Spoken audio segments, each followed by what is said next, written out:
Estas preguntas y sus respuestas han salido publicadas en abril del 2025 en la revista latinoamericana de pensamiento crítico Extramuros. Como europeo o como español, ¿qué sentido le parece que tiene la llamada al rearme de la Unión Europea? ¿Y el kit de emergencia para una posible guerra o catástrofe natural? ¿Qué hacer ante esta nueva llamada al miedo colectivo? Del orden mundial o del desorden mundial, realmente, nunca jamás me ha inquietado ni preocupado nada. No es un orden ni un desorden que dependa de mí. Procuro organizar mi vida y la vida de quienes me rodean de la mejor forma posible, pero el orden o el desorden mundial rebasa totalmente mis posibilidades. Yo no puedo hacer nada frente al orden o desorden del mundo. Me limito a ordenar mi propia vida en la medida de lo posible. En realidad, me limito a hacer lo que puedo, pese a las medidas que los ordenadores y desordenadores de nuestro mundo hacen a diario. Siempre recuerdo ese soneto de Quevedo, escrito contra los que quieren gobernar el mundo y viven sin gobierno. Y pienso en tantos jóvenes que quieren organizar la vida del planeta y no son capaces de ordenar su habitación, ni de controlar su propia vida o la de su mascota. ¿Qué tendencias veo a largo o corto plazo en las tensiones entre globalismo y sus corrientes supuestamente contrarias? La verdad es que no veo nada. Cada día se producen cosas más o menos nuevas y supuestamente diferentes. Del futuro todo el mundo habla como si lo conociera o ya lo hubiera vivido. El futuro no solo está por venir, está también por hacer. No se puede ver lo que aún no se ha hecho según múltiples variables, que incluso ni se han manifestado todavía. Hablar del futuro no revela lo que se sabe del presente, sino todo lo que ignora. Cuando alguien habla, cree que dice lo que sabe, y en realidad nos informa sobre todo de aquello que ignora. Hablar no es exponer conocimientos, sino delatar las más propias y personales ignorancias, sobre todo en Internet y en redes sociales.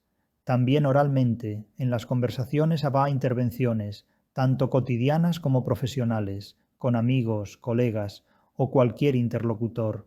Hablar del futuro es ejercer la aruspicina, practicar el horóscopo o jugar a ser geopolítico, una forma de entretenerse con otros de igual condición. No me interesa, no dispongo de presciencia, soy español por mi nacimiento y formación literaria y cultural. Europeo supongo que lo soy porque nací en una geografía que se corresponde con un continente llamado Europa, pero que cada día me resulta menos acogedor. Y no por quienes vienen de fuera, sino por quienes están dentro de esta Europa desde siglos inmemoriales.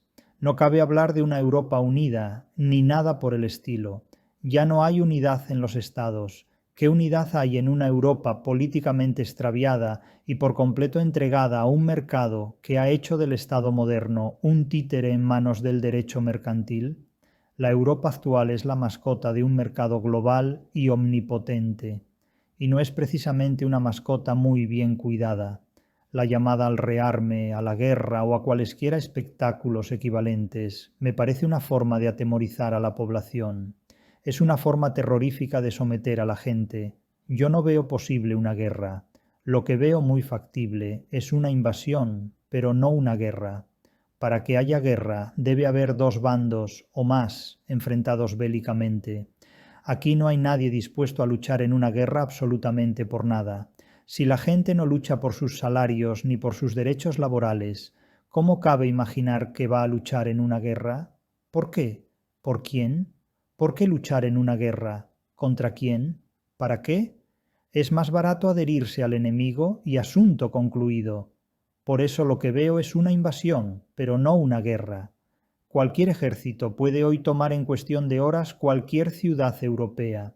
No encontrará resistencia civil de ningún tipo, y la militar se puede desactivar fácilmente. El deterioro de la vida actual puede llegar a ser tan potente que a las nuevas generaciones les importará un bledo vivir bajo el dominio de Putin o bajo el dominio de cualquier otro. El único objetivo que hoy tienen muchas personas es sacar a orinar a su perro, y poco más. Cuando cualquier inteligencia artificial reemplace a las mascotas, estarán igual de encantados o más. No tendrán que agacharse a recoger excrementos temiendo que alguien los observe. Podrá haber una guerra, sí, pero no durará más allá de las horas que requiera la invasión. No es posible encontrar resistencia en ninguna parte. Estamos ante las generaciones más impotentes de la historia. Europa, como la democracia, es un fantasma. En su opinión, ¿cuál ha sido el papel de los medios de comunicación, especialmente la prensa dominante, en el debate público durante el periodo 2020-2025? ¿Y las redes sociales? Las redes sociales son la caja de resonancia de la prensa. En las redes sociales desagua lo que brota de la prensa. La prensa es el primer texto, lo que en teoría literaria se llama hipertexto, y las redes sociales son el segundo texto, la glosa, devaluada e irrelevante, es decir, el hipotexto. Las redes sociales se han inventado para servir de soporte publicitario a Internet, movilizar dinero y propaganda en la red, y poco más. Este objetivo es fundamental y decisivo, es su razón de ser. Lo cumplen perfectamente los comentarios a las noticias y artículos de prensa que los propios periodistas, autores y escritores detestan y confiesan no leer, pero que el sistema impone, porque cuantos más comentarios tiene una noticia o artículo, más visitas genera por parte de los interlocutores que discuten bobamente entre sí sobre esto y aquello. Internet hace caja, los internautas dinamizan la publicidad, y la gente a eso lo llama libertad de expresión. Es la libertad de cacarear en un corral, es la libertad de nadar en una pecera, es una soberana chorrada, pero genera dinero. Internet ha rentabilizado al máximo la ociosidad de los vagos conectados a la red, bajo la hipnosis de la comunicación, la ansiedad emocional y la podredumbre cerebral. Los medios de comunicación hacen lo que tienen que hacer, dar trabajo a periodistas y mantener en la máxima tensión posible las emociones de la gente. Ya he dicho muchas veces que los ricos no tienen ideología, tienen dinero. La ideología es la emoción de los pobres, y las ideologías son un excelente negocio, gestionado, como todo, por los amigos del comercio. La prensa, como los intelectuales, hoy dice una cosa y mañana la contraria. Y tan felices todos. La prensa es la cortesana de la democracia. Sirve a quien le paga, como todo el mundo. ¿O acaso cuando firmamos un contrato laboral no suscribimos un texto legal en virtud del cual renunciamos a nuestra libertad a cambio de dinero para obedecer a quien nos paga? Trabajar no es ejercer la libertad. Trabajar es obedecer, cobrar y callar. Cumplir la ley no es ejercer la libertad. Cumplir la ley es obedecer. Y lo demás es un autoengaño personal y colectivo que permite la convivencia. 5 años desde el COVID.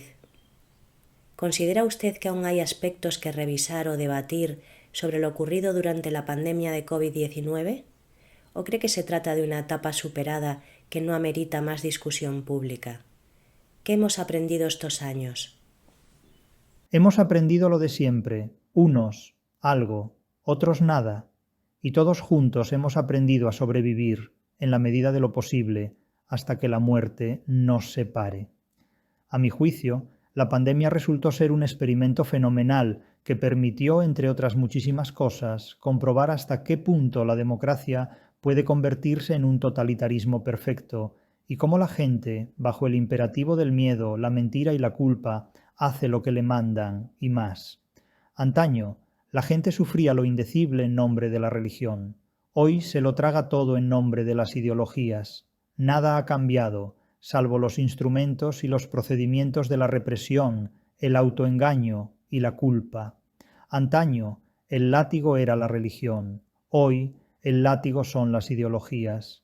Y la gente se flagela hoy tan felizmente como ayer. La tiranía seduce la libido de las masas más que la democracia satisface sus deseos. ¿Piensa que en los últimos años ha menguado la confianza pública y la legitimidad de las instituciones? ¿Qué actores cree que hoy tienen más legitimidad para proponer narrativas creíbles sobre los grandes temas globales? ¿Dónde ve usted la esperanza? La esperanza está en el autoengaño, individual y colectivo, es decir, está en donde estuvo siempre, en el espejismo, en la ilusión, en las apofenias y pareidolias. Pero incluso entre los espejismos los hay mejores y peores. La democracia es un sistema de gobierno actualmente agotado. no sirve para afrontar los nuevos problemas a que nos ha conducido la propia democracia. Esto lo vemos cada día y son muchas las personas, escritores y trabajadores, no diré pensadores, porque solo los que trabajan piensan con fundamento, que lo observan y confirman. El problema es que nadie se atreve a decir que la democracia está muerta, porque no se ve alternativa. Y sin embargo la alternativa lleva ya varios años funcionando. Se llama mercado global. Hoy, el mercado se ha comido al Estado, a todos los estados, y los gestiona a su antojo. El mercado quiere consumidores, no demócratas. La gente no ha interiorizado todavía el fracaso de la democracia. Ya lo harán las nuevas generaciones, las que vivan a lo largo de la segunda mitad del siglo XXI. La gente necesita nuevos autoengaños, indudablemente colectivos, para animarse con algo. Ya los inventarán. La gente no vive del conocimiento, ni de la ciencia, ni de las virtudes, ni de nada de eso. La gente vive del opio de las religiones, de las ideologías y de las deficiencias emocionales que no logra superar. Allá cada cual. Y si alguien cree que puede cambiar el mundo, ahí lo tiene. Por mí, que cambie lo que quiera. A mí me basta con saber que los problemas no se resuelven, los problemas simplemente se transforman. Sobrevivir a esas transformaciones es el único secreto de la vida.